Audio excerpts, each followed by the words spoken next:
দেখুন, নেতাজি সুভাষচন্দ্র বসু প্রত্যেকটি জাতীয়তাবাদী মানুষের অন্তরের অন্তঃস্থলে তার কালোজয়ী সত্তা নিয়ে প্রতিষ্ঠিত। নেতাজি নেতাদের নেতা। নেতাজি সুভাষচন্দ্র বসু ভারতবর্ষে উপস্থিত থাকলে এভাবে ক্ষমতার হস্তান্তর হতো না। রাজনৈতিক মতপার্থক্য থাকতে পারে, কিন্তু নেতাজি তার কালোজয়ী সত্তাকে নিয়ে সমস্ত কিছুর উত্তরণ ঘটিয়ে দিয়েছেন। নেতাজি সুভাষচন্দ্র বসুকে নিয়ে মানুষের আবেগ যদি আহত হয়, তার জন্য পার্টি চিন্তাভাবনা করবে। এমপি এমএলএ যদি এ ধরনের কাজ করেন, দলের সংসদীয় বোর্ড আছেন, সর্বোচ্চ নেতৃবৃন্দ বিষয়টি দেখছেন এবং দেখবেন। নেতাজিকে নিয়ে করা মন্তব্যের জেরে বিতর্কের সৃষ্টি হয়েছিল, চারিদিকে নিন্দার ঝড় উঠেছিল। আর গতকাল মুখ্যমন্ত্রী শুভেন্দু অধিকারীর কড়া বার্তার পরেই এবার বিপাকে বিজেপি সাংসদ অনন্ত মহারাজ। অনন্ত মহারাজের বঙ্গবিভূষণ সম্মান কেড়ে নিল এবার সরকার। নেতাজিকে অপমান, সম্মান হারালেন বিজেপি সাংসদ অনন্ত মহারাজ। তৃণমূল জামানায় অনন্ত মহারাজকে বঙ্গবিভূষণ সম্মান দেওয়া হয়েছিল।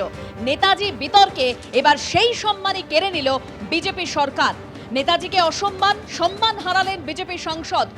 21শে ফেব্রুয়ারি অনন্ত মহারাজকে বঙ্গবিভূষণ সম্মান দিয়েছিল তৃণমূল সরকার। আর গতকাল মুখ্যমন্ত্রী শুভেন্দু অধিকারীর কড়া বার্তার পরেই বিপাকে এবার অনন্ত মহারাজ। তার বঙ্গবিভূষণ সম্মান কেড়ে নিল সরকার।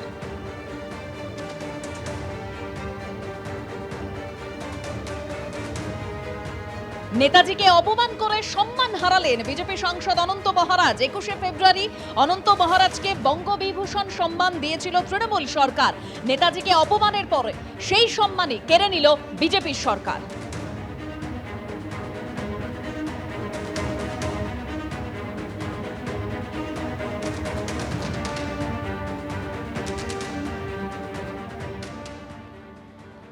নেতাজিকে নিয়ে করা কোন মন্তব্যের জন্য বিতর্কের সৃষ্টি হয়েছিল গত মাসে এবং তার আগের মাসে, ঠিক কি বলেছিলেন অনন্ত মহারাজ? শুনুন।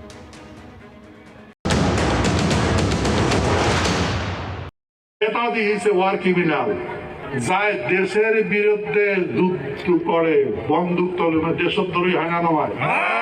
ওই নেতাজি দেশের বিরুদ্ধে যুদ্ধ, বন্দুক ধরছে না নাই ধরে? দেশদ্রোহী হয় না নয়? দেশদ্রোহী হয় না নয়? আর দেশ স্বাধীন করলাম আমরা, হ্যাঁ? আর কারো বলে সিআই সিএ বলে নেতাজি। নেতাজি তোমার কোটে কোটে ঢুকে আছে, ডিএনএ টেস্ট করা হবে। তোমারটা লুকিয়ে আছে, তো লুকিয়ে আছে। Netaji is a war criminal. আমার মহারাজা চার্টার অফ অ্যাক্ট যুদ্ধ করার পরে, নানের সাথে যুদ্ধ করার পরে হিটলার এবং আজাদিন ফৌজকে ডিস্ট্রয় করেছে। হ্যাঁ, এই আজাদিন ফৌজ নেতাদের বাপের তাগত আছে নাকি অর্গানাইজ করে ফৌজ বানায়? সব ভারত ব্রিটিশের সৈন্যটা, ব্রিটিশের সৈন্য, ব্রিটিশের সৈন্যকে জার্মান নিয়ে গেছে বন্দি বানায়, আর সেই জার্মানে নেতাজিকে দিছে, আর নেতাজি সেটাকে অপব্যবহার করেছে। আজকে যদি আমি গভর্নমেন্টের বিরুদ্ধে একটা পিস্তল দেখাই, আমাকে এনকাউন্টার করবে কিনা বলেন? তা ব্রিটিশের শাসন ছিল, তা ব্রিটিশের যখন শাসন ছিল, তা ব্রিটিশের শাসন ছেড়ে চলে যায় নাই। তো সেই ব্রিটিশের বিরুদ্ধে যে আজাদিন ফৌজ গান ধরেছে, বন্দুক ধরেছে, তাদের স্ট্যান্ড হ্যান্ড কেন দিল না? মৃত্যুদণ্ড কেন দিল না? তাদের শাস্তি দিল কেন? নেতাজি সুভাষচন্দ্র বসুকে অপমান, মুখ্যমন্ত্রী শুভেন্দু অধিকারীর বার্তার পরে বিপাকে অনন্ত মহারাজ। অনন্ত মহারাজের বঙ্গবিভূষণ সম্মান কেড়ে নিল সরকার। নেতাজি সুভাষচন্দ্র বসুকে অপমান, সম্মান হারালেন বিজেপি সাংসদ অনন্ত মহারাজ। তৃণমূল জমানায় অনন্ত মহারাজকে দেওয়া হয়েছিল বঙ্গবিভূষণ সম্মান।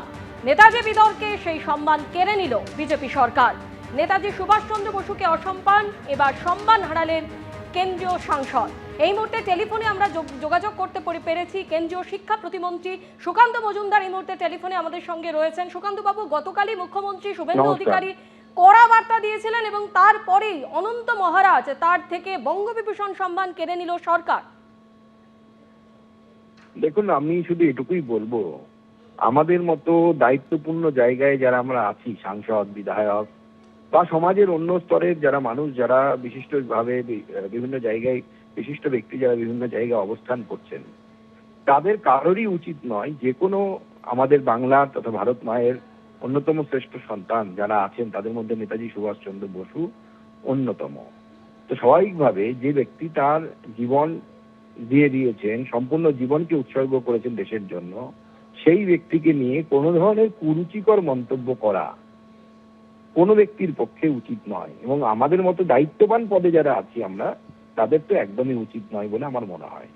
আমাদের এই থেকে বাঁচা উচিত। এবং তার সাথে কিছু মানুষের উদ্দেশ্য থাকে বাংলার বিভিন্ন জনগোষ্ঠীর মধ্যে লড়াই লাগানো। এই লড়াই লাগানোর যে দূর অভিসন্ধি, সেই দূর অভিসন্ধি থেকেও আমাদের দূরে থাকা উচিত বলে মনে হয়। ধন্যবাদ আপনাকে। গতকাল নেতাজি সুভাষচন্দ্র বসুকে নিয়ে অনন্ত মহারাজ যে কুরুচিকর মন্তব্য এবং পোস্ট করেছিলেন, তারই পরিপ্রেক্ষিতে মুখ্যমন্ত্রী শুভেন্দু অধিকারী যে কড়া পদক্ষেপের কথা ঘোষণা করেছিলেন, ঠিক কি বলেছিলেন তিনি, শুনুন।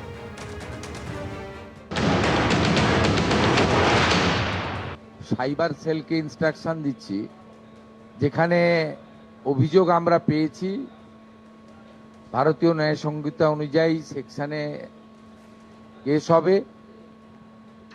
ফেসবুককে এবং সোশ্যাল মিডিয়ার যে প্ল্যাটফর্ম আছে, তার যে সিস্টেম আছে, সেটাকে আমরা রাজ্য সরকারের পক্ষ থেকে সোশ্যাল মিডিয়া প্ল্যাটফর্মেও তাদের বিরুদ্ধে ব্যবস্থা নেওয়ার জন্য লেখার ব্যবস্থা করছি, এবং নির্দিষ্ট ধারাতে গ্রেপ্তারিও শুরু করার জন্য পুলিশকে নির্দেশ দেওয়া হচ্ছে। আপনারা অবিলম্বে ক্ষমা চেয়ে পোস্ট করুন, নিজেদের পোস্ট ডিলিট করুন। ডিলিট করে দিলেও যে ছাড় পাবেন তা নয়, নির্দিষ্ট সেকশনে পুলিশ ব্যবস্থা নেবে।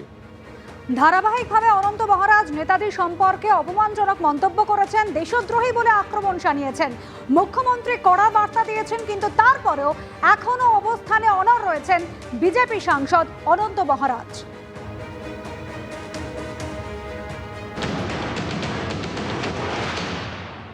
আমাদের মাননীয় মুখ্যমন্ত্রী ভালো কথা বলেছেন, ল অ্যান্ড অর্ডার সবার জন্য প্রযোজ্য, এটা আইন সর্বোপরি। আমি একজন আইন প্রণয়তা আছি, আমি এটা অস্বীকার করবো কি করে?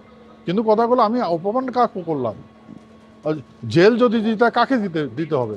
আমি তো আমার তো একটা কথা বলি নেই, আমি বারবার বলছি আমি এভিডেন্সে কথা বলছি, তত্ত্ব যা বলছে সেটাই বলছি। তত্ত্ব বলার যদি অপরাধ হয়ে থাকে, দেখুন আমি বলছি এটা দেখুন, এটা খসড়া রিপোর্টের এটা আছে, ইনি বলেছে ওয়ার ক্রিমিনাল বলে, আমি তো বলিনি। এখন সত্য মিথ্যা এটা গভর্নমেন্টকে বলতে হবে, এখন গুগলে আছে, ইয়াতে আছে, তাকে বলতে হবে, আমি তো কিছু বলিনি। এটা কি আমার বলা অপরাধ? যদি মিথ্যা হয়ে থাকে তা এটা ঘুরছে কি করে? তো গভর্নমেন্টকে দেখা উচিত। আর এই কথাটা তো জওহরলাল নেহরু বলেছে, হ্যাঁ জওহরলাল নেহরু ক্রিমিনালিটিকে বলেছে, প্রধানমন্ত্রীকে বলেছে। তা আমি মিথ্যা কথা কোথায় বললাম? নেতাজি সুভাষচন্দ্র বসু সম্পর্কে বিজেপি রাজ্যসভার সাংসদ অনন্ত মহারাজের কড়া মন্তব্যে বিতর্কের সৃষ্টি হয়, চারিদিকে নিন্দার ঝড় ওঠে, সমালোচনার ঝড় ওঠে। তা নিয়েও গতকাল সাংবাদিক বৈঠকে মুখ খুলেছিলেন মুখ্যমন্ত্রী শুভেন্দু অধিকারী। কি বলেছিলেন তিনি, শুনুন। Any action against BJP Rajya Sabha MP Anant Maharaj, who has been making derogatory remarks against Netaji, and it's there in the public platforms? No, law is equal for everybody, everyone. Police will act according to the BNS. ABP Ananda, এগিয়ে থাকে, এগিয়ে রাখে।